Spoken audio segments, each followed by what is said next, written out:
Pawan Kalyan Sujith combination లో వచ్చిన భారీ gangster action drama OG. Attarintiki Daredi తర్వాత అభిమానుల్లో నెలకొన్న నిరాశను ఈ సినిమా తీర్చిందా?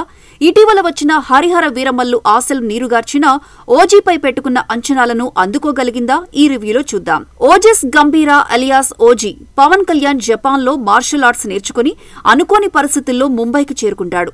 అక్కడ సత్యదాదా అంటే ప్రకాష్ రాజ్ అతని సొంత కొడుకులా చేరదీస్తాడు. ఒక సంఘటన వల్ల అతను ముంబైని వదిలి వెళ్లిపోతాడు. చాలా సంవత్సరాల తర్వాత మాఫియా డాన్ ఓమీ అంటే ఇమ్రాన్ హష్మీ ముంబైలో సత్యదాదా సామ్రాజ్యాన్ని నాశనం చేయడం మొదలు పెడతాడు.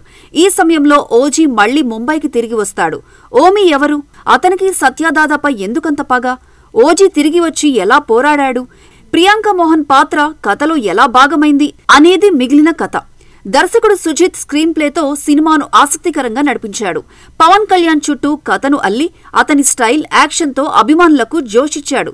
సుజిత్ పవన్ కళ్యాణ్ ను అత్యంత స్టైలిష్ గా చూపించడంలో 100% సక్సెస్ అయ్యాడు. ముఖ్యంగా ఇంటర్వెల్ ముందు వచ్చే సన్నివేశం, పోలీస్ స్టేషన్ ఎపిసోడ్ అభిమానులకు గూస్ బంప్స్ ఇస్తాయి. ఫస్ట్ హాఫ్ మొత్తం మాస్ ఎలివేషన్స్ తో నిండిపోయింది. అయితే సెకండ్ హాఫ్ లో కొన్ని చోట్ల కథ నెమ్మదిగా అనిపించినప్పటికీ ప్రీ క్లైమాక్స్ నుంచి మళ్లీ ఊపందుకుంటుంది. పవన్ కళ్యాణ్ తన కెరీర్లోనే అత్యంత స్టైలిష్ గా, గంభీరంగా కనిపించాడు ఈ చిత్రంలో.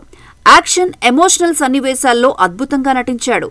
ముఖ్యంగా పోలీస్ స్టేషన్ ఎపిసోడ్లో అతని నటన సినిమాకు హైలైట్ గా నిలిచింది. ప్రియాంక మోహన్ పాత్ర చిన్నదే అయినా పవన్ తో బాగా కుదిరింది. ప్రకాష్ రాజ్, అర్జున్ దాస్, శ్రియారెడ్డి, సుదేవ్ నాయర్ తమ పాత్రలకు న్యాయం చేశారు. తమన్ సంగీతం సినిమాకు ప్రాణం పోసిందనే చెప్పాలి. బ్యాక్గ్రౌండ్ స్కోర్ ప్రతి సన్నివేశాన్ని నెక్స్ట్ లెవెల్ కి తీసుకువెళ్లింది. పాటలు, బీజిఎంతో సినిమాకు అదిరిపోయే టెంపో వచ్చింది. రవి కె చంద్రన్ సినిమాటోగ్రఫీ అద్భుతంగా ఉంది. సుజిత్ శైలి విజువల్స్ లో స్పష్టంగా కనిపిస్తుంది. డివివి దానయ్య నిర్మాణ విలువలు చాలా ఉన్నతంగా ఉన్నాయి. మొత్తంగా ఓజీ పవన్ కళ్యాణ్ అభిమానులకు ఒక పండుగ లాంటి సినిమా. అభిమానులకు కావలసిన యాక్షన్, ఎలివేషన్స్ ఈ సినిమాలో పుష్కలంగా ఉన్నాయి. ఇక బాక్సాఫీస్ లెక్కంటారా? పాత రికార్డులు చాలా వరకు గల్లంతే.